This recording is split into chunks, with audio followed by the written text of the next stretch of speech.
How's it been going? It's been going pretty good. A little bit frustrating, but it's part of the process. I'm seeing improvement now. Not What's just what's the was that? frustrating part? I think it's just an ego hit, just because the tricks I'm doing, I've always looked at those as tricks that were too easy to practice, and now I'm realizing that it's the smart way to practice. Well, it's similar to, like, say you're doing a set of squats and your goal is to get 10 reps, right? Yeah, And you start cheating the form for the last 3 just to get 10. Did you really do 10? yeah, yeah. So it's about quality over quantity, and it's about foundational skills over here's something I was able to do once. So it's also here's something I was able to do once compared to here's something I can do every time. So, like, great for video, trick shot videos. They don't practice those to be able to do them all the time. They just need to get it once on video. If you want to be a performer or competitor, we need to solidify the foundation, and then the tricks get easier. Like, you've probably noticed, if you've been working on just the basics, that if you then try to go into a trick, first of all, it's much easier to go into the trick because you're not struggling to correct anything on your way into it, and then on your way out of it, probably easier because it was set up better. So it's all about efficiency of energy. The most energy efficient patterns are the ones that are easiest for you to do. So nothing should be a struggle. And then if you practice that way, you'll have more strength to do a longer practice session, or at least not have fatigue be a limiting factor in your ability to do the moves or to practice. Let's see the 5-ball overhead throws and see how those are going. Okay, I just finished my practice for today, and the overheads are feeling way better. But the back crosses are the thing I'm really trying to focus on now. Okay. I did stretching in that back cross position, and I did a video from the back view, so I could see that they were going next to my head rather than like behind my head. Yeah. But I'll show you some overheads. Okay. Yeah, we'll go from overheads and then to back crosses.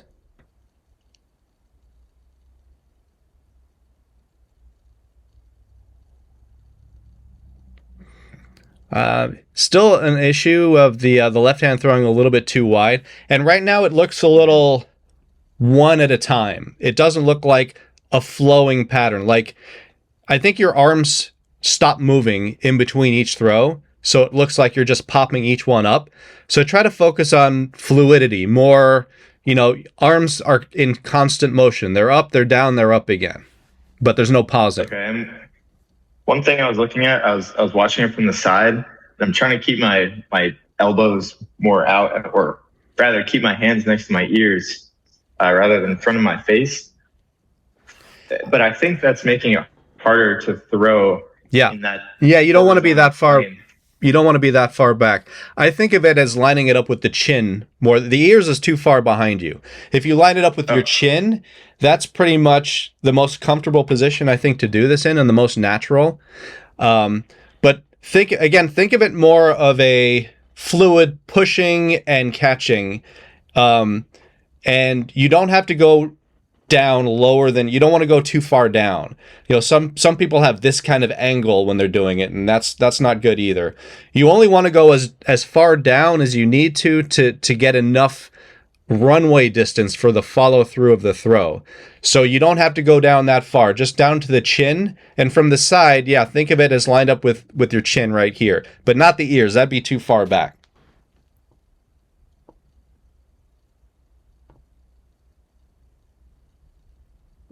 You're Yeah. cutting the range of motion a little short too by just it's this fast kind of almost jerky motion. And think about following through with your arms in the direction you want the balls to go with every throw. Yeah, so more follow through, incorporating the lower arm as well with an extension, just a little bit of an extension. The higher you throw, the more extension you're going to need. But these lower throws, there still needs to be a little bit of follow through on them. So you're saying after I let go, I kind of You keep moving, yeah. past. Yeah, just like in tennis, you don't stop moving just because you hit the ball. You keep on. The follow through is what guides it to continue in the direction you want it to go. So it's the same thing with throwing. Yeah.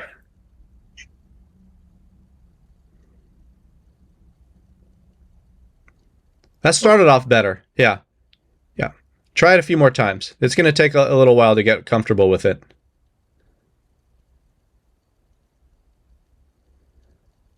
Right. So that was better in terms of the quality, the technique of the throws. Now it's just the angles. You're still too wide on the left and not crossing enough from the right.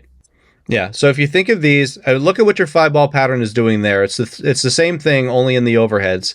So you do your transition, but you follow the same path. Yeah.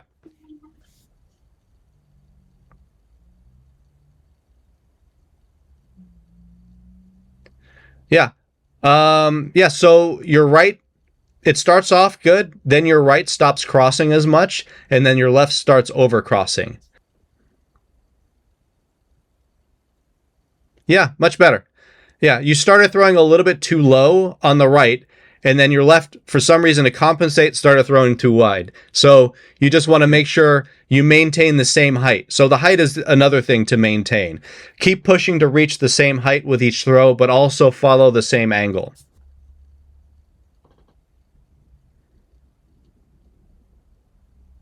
Much better. Yeah. Yeah. Okay, and back down. Good. Yeah, so that was the best one so far for today.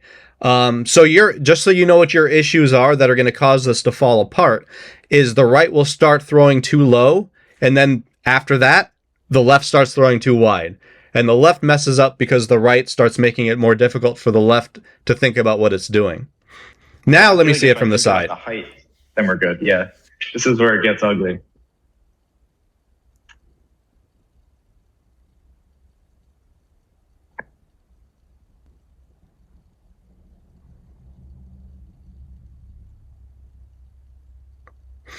Oh yeah.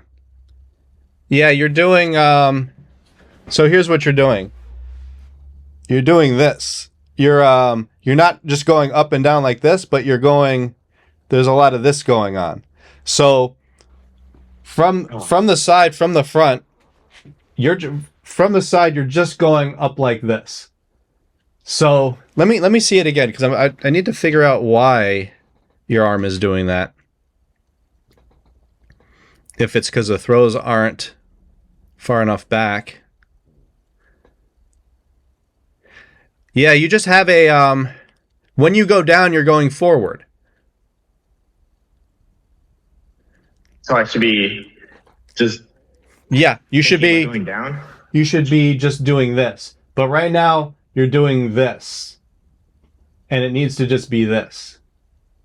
I don't know if you can see the difference. I'll just do it with one hand. So here's what you should be doing, and you're kind of doing this. Right? Yeah. So focus on a straight line. So you catch, so right next to your chin, stays next to your chin from the side, next to the chin, and then goes straight up. With your palms facing up also. Yeah. Oh, yeah. I think that might help, because I was thinking about, or not really intentionally, but I think I was clawing down rather than. That's what, yeah. Bringing my shoulder. It does look like a clawing technique, yeah, that you're using. So palm stays up, and you just catch and release. Is that better? No. You're that's a great description of it. It's a claw. So you're catching and clawing down instead of just catching here, cradling. Yeah, let me see it just with one hand. Turn to the side. Just drop ball. Yeah, just one ball.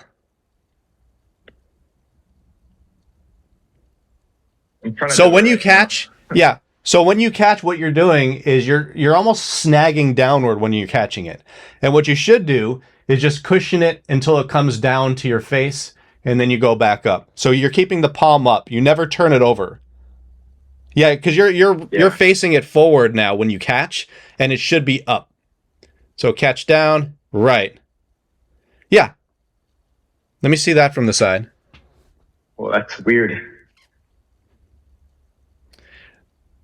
The right's better. The left is still doing a clawing down and forward. So on that left hand, rotate your elbow back a bit, like this, and then keep your hand in front of your face. But don't let it turn down, because you're going down like this with the left hand as you catch. And you want to, the right hand's doing it right, the left is kind of turning over and going forward. Yeah, it's the angle. So angle, all right, here's, Oh, I see. Okay. I think it clicked. I think I can do it now. Okay. Better, yeah. So it's, yeah, that's good. So it's the angle from the elbow here and here, this kind of rotation, and you are forward like this with the left, and you are letting this turn. You fixed it pretty good on that last one. So, but that's how you fix it, is that angle where the elbow is and where you rotate your forearm. So get that here, keep it here, and then you just go up, but don't turn down and don't rotate out. Yeah. Let me see it with 3 again. Do it at 5 height with 3. Okay.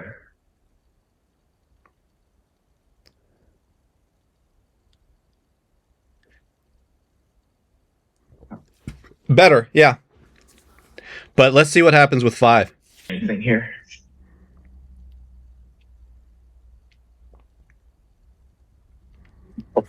That's a different trick. For now.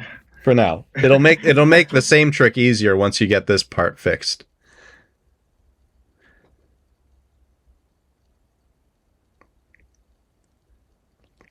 Better. I think you're not going down as much. I think you're trying to shortcut out of the issue of going forward by not going down enough. Because the more down you go, the more chance you have of going forward. Because the issue was, as you're going down, you're clawing forward. But use the same range. Just focus on keeping your hand close to your face.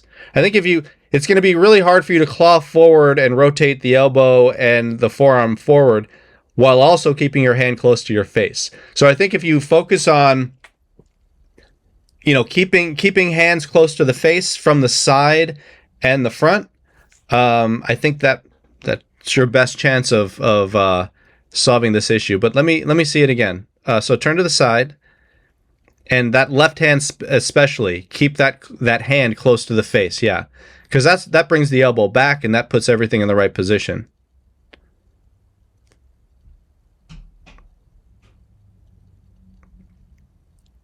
So visualize, here's your landing position right by your face. So those 3 up go back enough so that you're catching them right by your chin. Yeah, right around there.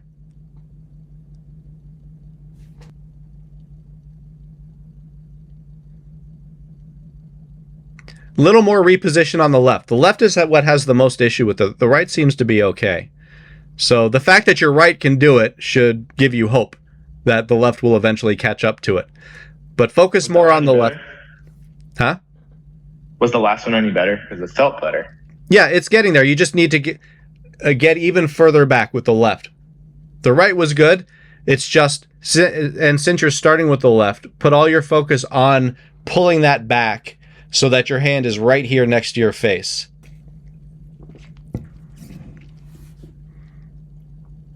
Yeah. Okay, so the first throw was good. Then you started snagging down and clawing again. But it all starts with the first throw. So do it again. Feel what your left hand did for the first throw, and then try to replicate that with the next throw.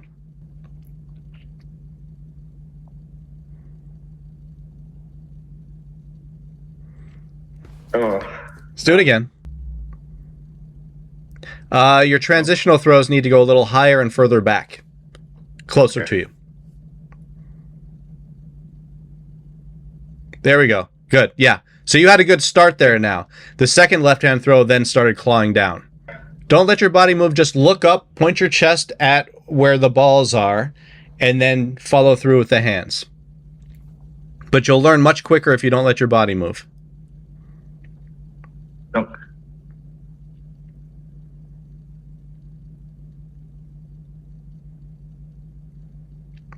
Oh, I saw it that time. Good. Yeah. The more you do it, the more you'll be able to tell the difference between the good ones and the bad ones. Yeah, good.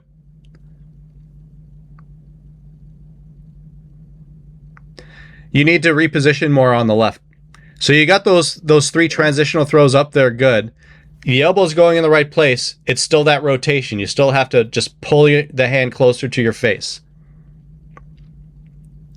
The other thing you could do is try reversing the direction of the transitional throws. So throw 3 up starting with the left, and then you're going to start the overheads with the right. Let's just see what happens with that. And then pull up from the elbows, and then the hands follow. Right. Yeah. That's the right idea.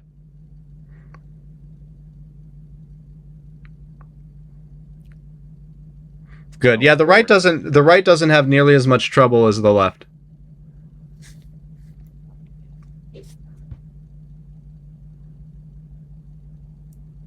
Yeah, your left is making it, and that's also probably why the left goes wide, is because it's out in front of you, and you're having to travel back toward you, and then also and across. But from that angle, it's much harder to control that in a subtle angle. Actually, don't think about bringing it anywhere. Just follow it. Follow where it's going, because that clawing technique is moving the ball in a different place from where it would naturally fall. Like if you just didn't catch it, it wouldn't end up out in front of you here where you're pulling it down. So you're catching it and pulling it somewhere else instead of just following it down where it naturally would have gone anyway. So in all of juggling, that's all you're doing is just, when you start juggling, people tell you to cushion the catch like you're catching an egg that you don't want to break, right? So Yeah. you're not going to catch and force it somewhere else. You're just going to gently lower it down in the same direction that it's going, and then come to a smooth stop and reverse the direction and go back up. It's the same thing with the overhead throws. So you're catching eggs you don't want to break, but you're not going to claw them forward and bring them out in front of you. You're just going to gently lower them down, same direction they're heading, and then push them right back up with the palms facing up. Like you're pushing it away. Not so much pushing. It's a rotation from the elbow, and then a little bit of, I'd call it more follow through than push. Okay. Like extension. Yeah.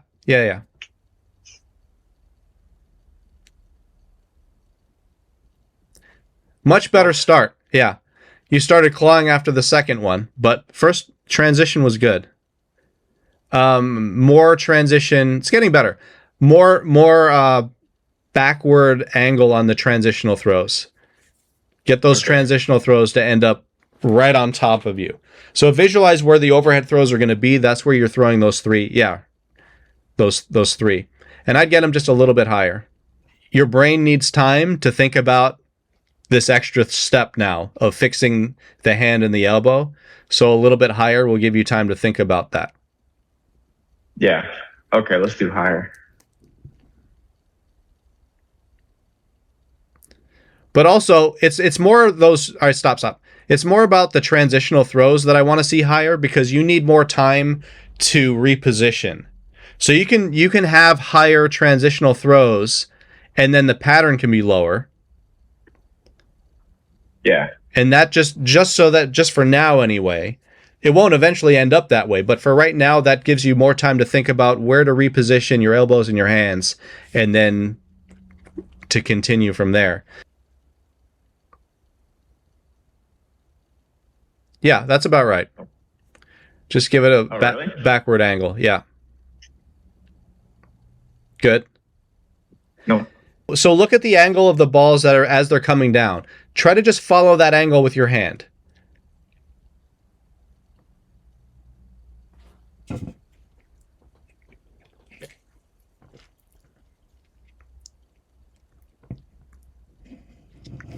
It's done the first throw correctly, but then for continuation, it feels like going forward. That was better. Yeah. There's still a little bit of downward and forward angle on the forearm on your left. So, but it's getting more subtle. So that's good. You're going in the right direction of it. Just keep thinking about it every time you do this. Okay, now the first 2 were good, and then the third went forward. So we got 2 now. With each throw, keep pulling your hand close to your face. Yeah, and if you think about, the motion is down, and up, but not forward. So I'll show you from this side. So down and up, but never forward, is because you start doing this, right? So think about everything goes to your mouth. Pull your hand to your mouth with every catch. Not so much pull your hand to your mouth, but think about catching the balls in your mouth and you're just guiding the balls down there and then you're getting them away from your mouth. But your chin, your mouth, it's all very close. It really helps to think about where different muscle groups and body parts are when you're trying to figure out where the starting and the ending position of a lot of these throws are. Like a lot of what you do with even patterns, lining things up with your knees and your shoulders is a good cue for you to figure out the angle of those. So keeping that strange analogy in your head, let's see what it looks like when you think about that.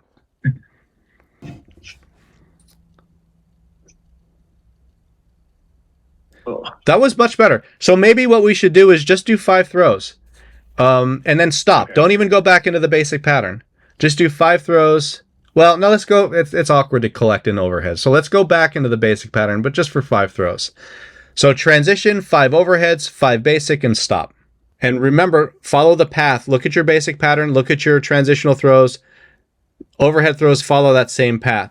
So the left is throwing too far from the side. Yeah, you're pulling it out now from the side, and it's coming from this angle here. So you still want to go through the middle, or if it's wider, it's still through the middle, but just right on the sides of your face, as long as both sides are coming from the same angle. So let me see the front one more time. Yeah. So look at this pattern. It's just a little higher, and then the overheads follow the same path.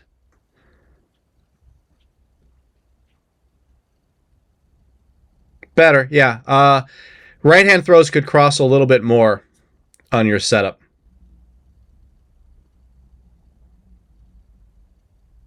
Nice, yeah. Left started throwing wide again, but the first few throws were set up right. So let me see it from the side again. Let me see what your left is doing.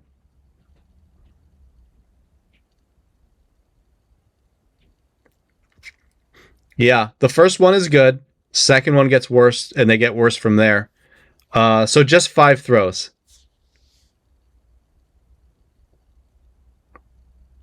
Right, now, so after the first throw, it seems like maybe you need to think about bringing your hand closer to you with every throw, because it's getting farther away from you from every throw. So maybe thinking about bringing it closer to you in between every throw will just keep it in the same place.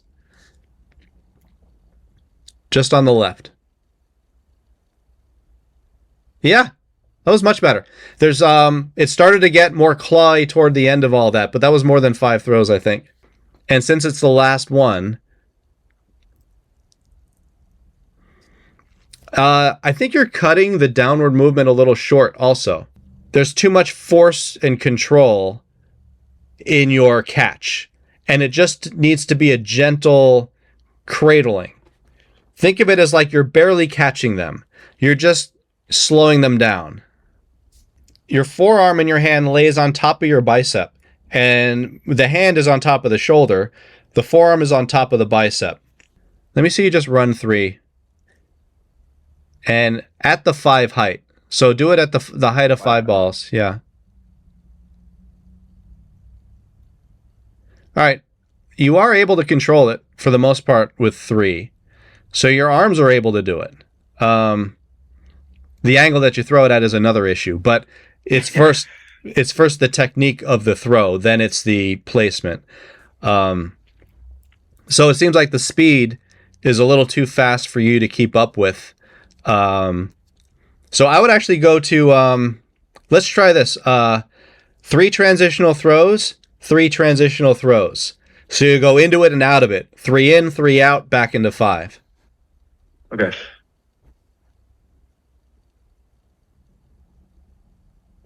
Yeah, and those 3 throws, get those a little bit higher. Better, again.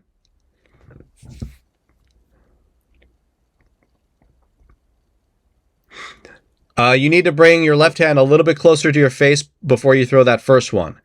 It's right on the edge of not being close enough, but then the second one is too far away. So if you get the first one closer, the second one has a fighting chance. Better. Yeah, do that again. Yeah, now you just got to control the second left hand throw a bit more, and don't let the forearm rotate forward. Getting there. Again, a little more control on the second left hand throw. Better. Again. Yeah, again. A little bit closer to you. One more. There we go. Yeah. So that's your exercise. That's where the skill level is at right now, where you can improve. Doing 5 is too much to think about, and it'll start falling apart. But once you can do this without having to think about it, then adding 2 more throws to it is going to be manageable. I will say this because I know, because of what you said in the beginning, taking a few steps back, being frustrating and discouraging. But this is the trick. For overheads, this is the trick. You cannot do anything else with overhead throws if you can't do this. So fixing that position, I mean, you can, but it's not going to be good. It's not going to be reliable. It's going to be hit and miss and a struggle. That was the issue. I was still failing miserably, even when toning it back. It wasn't the fact that I toned it back that was like an ego hit, but it was more that I couldn't do the thing that was a step back. Right. So this, I feel like, is accomplishable, and I can make progress with it. But the 5-ball overheads, I mean, I was able to run it, but it didn't feel cleaner than it did before. Yeah. So again, it's not saying that you're not capable of doing difficult moves, but it's the consistency, the reliability, and the comfort in being able to do it. This move, just 3 throws in and out, is so easy that a couple of days, 2 or 3 days of working on this, you're going to have it.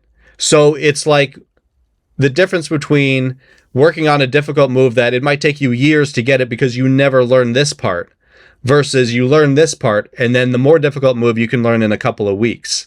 So it seems like the shortest distance often feels like the longest. Working on the boring aspects of it feels like you're wasting time because you're not doing the thing you want to be able to do. Working on the building blocks to do that thing then gets you, once the building blocks are there, that thing comes much faster. And then you own that thing, and then you don't have to worry about it anymore. Versus, can I do it today or not? Who knows? Let's see. Right? So, also your practices won't take as long because you shouldn't be working on this exercise for more than maybe 10 minutes. But a more difficult move, like you were saying before, you could spend 45 minutes and maybe get it once, but you didn't learn it. So on the overheads, this is all you have to do for right now. 3 days of this working on this exercise, and I would actually work on it starting from both sides. So let's see what happens if you do the setup from the left, left, right, left, and then 3 throws right, left, right, and then back into 5.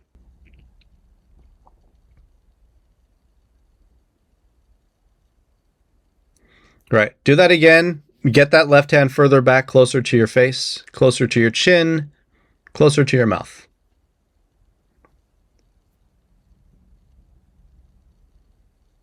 Yeah, great. Do that again. Perfect. That was perfect. Let me see it from the front. Yeah. And hopefully you can feel why that's perfect and not just be happy to hear it. I'm only thinking about my left side, so I have no idea what my right's doing. The right looks fine. Yeah. I mean, that's the way to do it. Don't think about the side that you're doing perfectly. Wait. Oh, weird not to do the final throw with your left. Yeah. You'll get used to that. Nice. Yeah. And that's just the repositioning is a little awkward. Going back down. It's the same thing. So you lead with the elbows. Elbows up, elbows down, and then the hands just rotate. Yeah. But it's one motion. It's not they move at the same time. There's not it's up and then down. So same time everything rotates.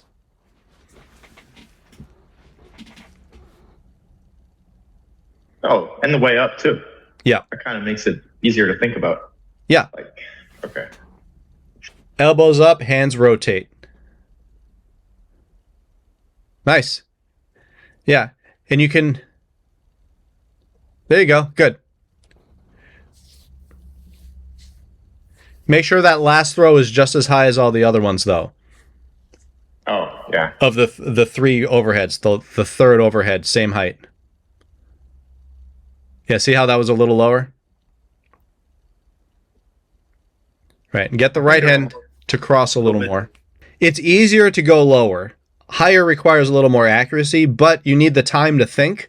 So it's a trade-off in terms of technique and arm position versus accuracy.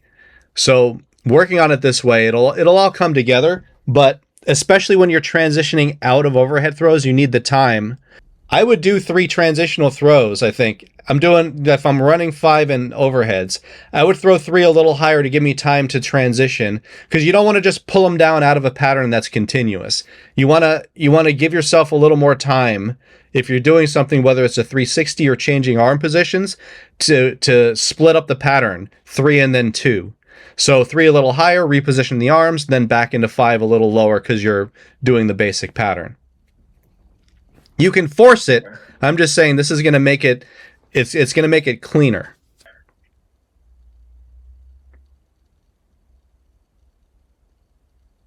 Better, much better. Yeah. Good. So do yourself a favor. All overhead related practice is just this for the next 3 days. And this should get a lot better because it's definitely within your range of capability. You're doing it now. You just need to get it more comfortable, refined, and then adding 2 more throws to it is going to be pretty easy. Yeah. So you said three or 4 days? 2 to 3 days. Let's make it 3. Let's make it 3. Yeah. 3. I like that. Yeah. And then I can't think of a reason why it wouldn't be better by the 3rd day of doing this. 10 to 15 minutes a day on it at the most. And then add another 2 throws. Assuming that the 3 is good, add another 2 throws. And now the trick is 5 throws, but it's the exact same thing. Transition into it, 5 throws, and then you're out of it. So it's kind of like 1, 2, 1, 2, 3 out of it for the overheads.